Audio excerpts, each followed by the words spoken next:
If you go to 2 Samuel chapter 9. So 2 Samuel chapter 9. So remember, there was Saul, the first king, and then with his, disobedience, God rejected Saul, and then David becomes king. He gets anointed, but Saul chases after David and all that, all over 1 Samuel and stuff. And Saul and his son Jonathan, they die by the end of 1 Samuel. By the Philistine, they're killed in battle. And eventually David becomes king. And in chapter 8, David has more further conquests. And by chapter 9, he's really established as king. Now, I think we know this is all over the world, this kind of history, when there's monarchy. I know Korean history, it's like that. I am pretty much certain, like Roman Empire or whatever other country, when you look at the history, whenever somebody becomes king, they make sure they wipe out any potential threat. That's always this case. Anyone who's on the other side that may possibly oppose the king, and even among your own family members, I think we know this. Like when you have your own brothers who might potentially be a threat, they usually kill them. Well, when David becomes king, okay, let's just look at chapter 9:1 here. Now David said, "Is there still anyone who is left of the house of Saul?" Okay, period, 1 second.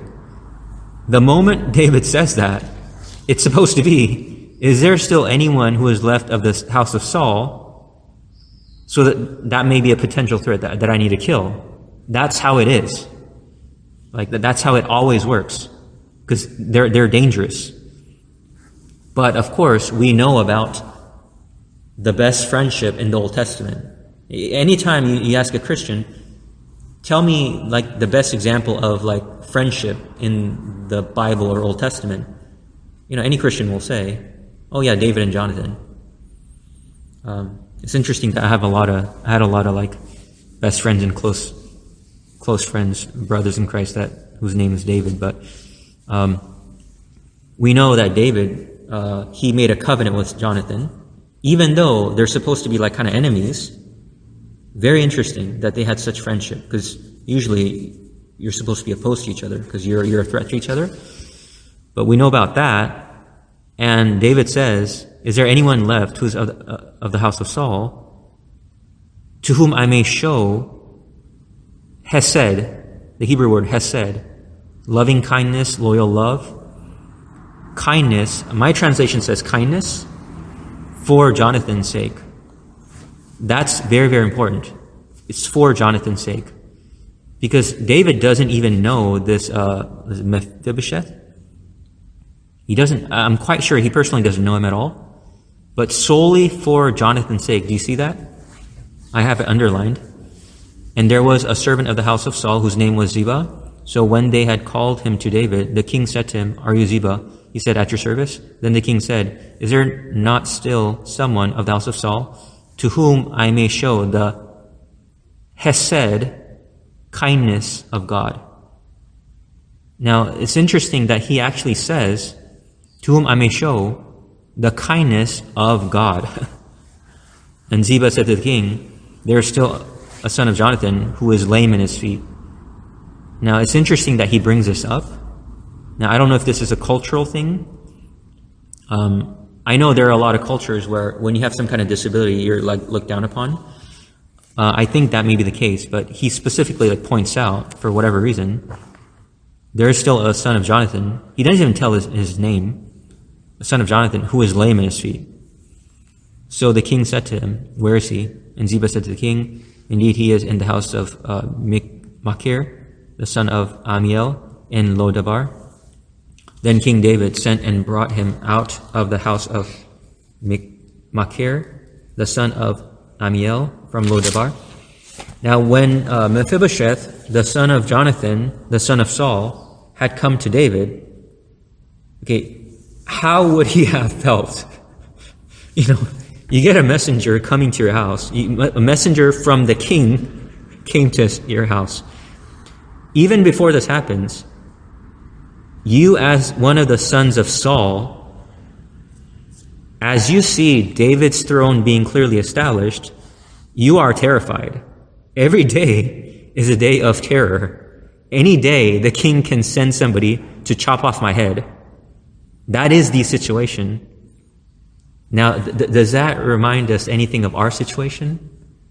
Our state before God, by ourselves?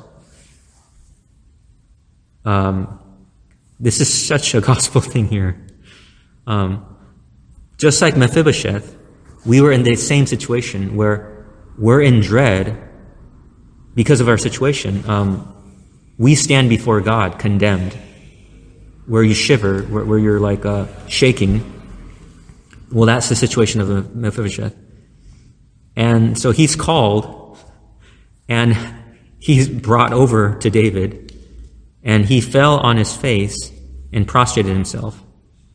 So he would have been shaking, because he knows, okay, I am dead.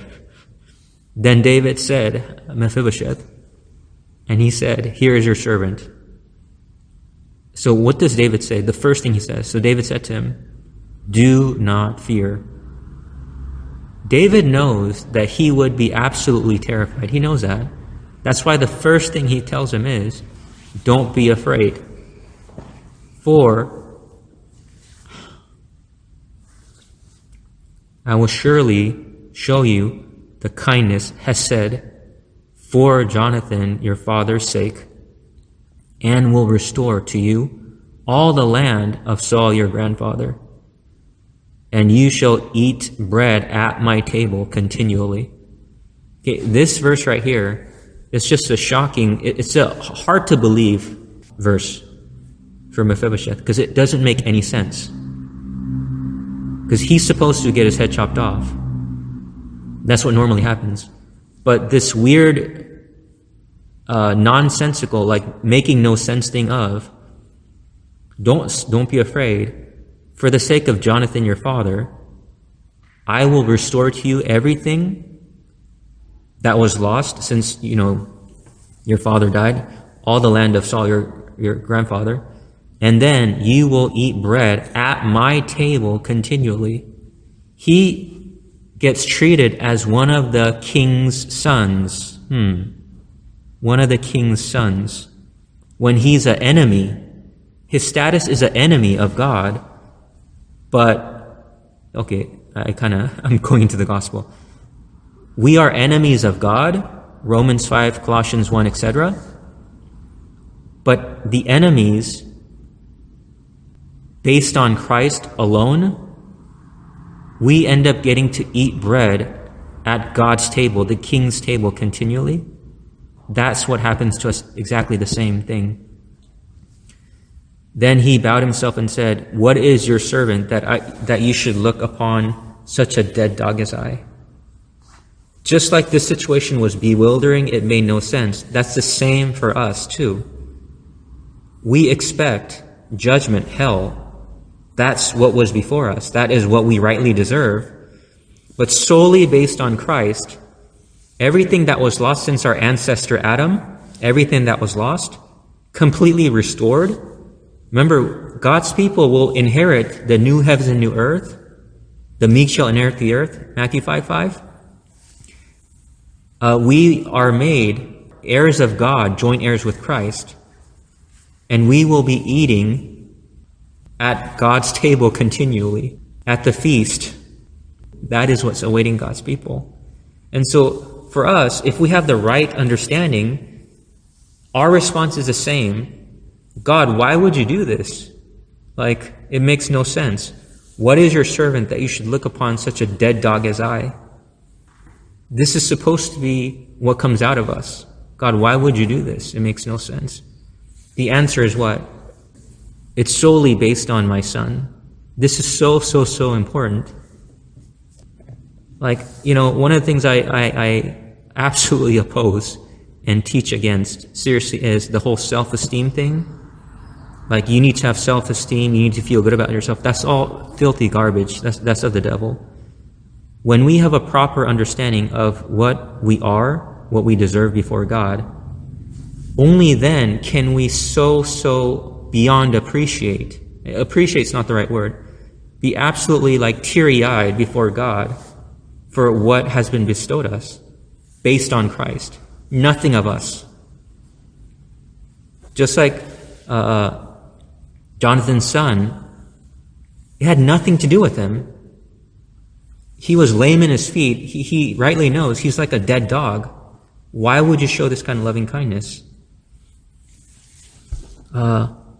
So it's just so essential that we properly understand the gospel, that we are simply hell-deserving people.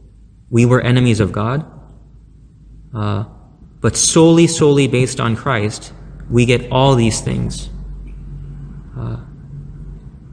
So verse 9, and the king called to Ziba, Saul's servant, and said to him, I have given to your master's son all that belonged to Saul and to all his house. You therefore and your sons and your servants shall work the land for him, and you shall bring in the harvest, that your master's son may have food to eat. But Mephibosheth, your master's son, will eat bread at my table always. That is the gospel right there, a part of the gospel. Always. That's what's granted to God's people, to eat at God's table, the king's table always. Now Ziba had 15 sons and 20 servants. Then Ziba said to the king, according to all that my lord the king has commanded his servant, so will your servant do. As for Mephibosheth, said the king, he will eat at my table like one of the king's sons. I have that underlined. Like one of the king's sons. That is exactly what's given in the gospel. We end up being adopted as God's sons, and we become the king's sons and eat at his table. Because the king's table, obviously, only the family members get to eat at the king's table. Loyal servants don't get to eat at the king's table. Only those who are sons. Well, that's what's granted to us in the gospel. And then Mephibosheth had a young son whose name was Micah, and all who dwelt in the house of Ziba were servants of Mephibosheth. So Mephibosheth dwelt in Jerusalem. Now, maybe this is a little stretch, but, whatever. Dwelt in Jerusalem, God's dwelling place aspect, and the fact that we will get to make up the new Jerusalem, God's presence. We were made the temple, God's presence, Jerusalem. For he ate continually at the king's table, and he was lame in both his feet. Oh yeah, it's just absolutely amazing what's given. And it's just so amazing how God has all this all over the place.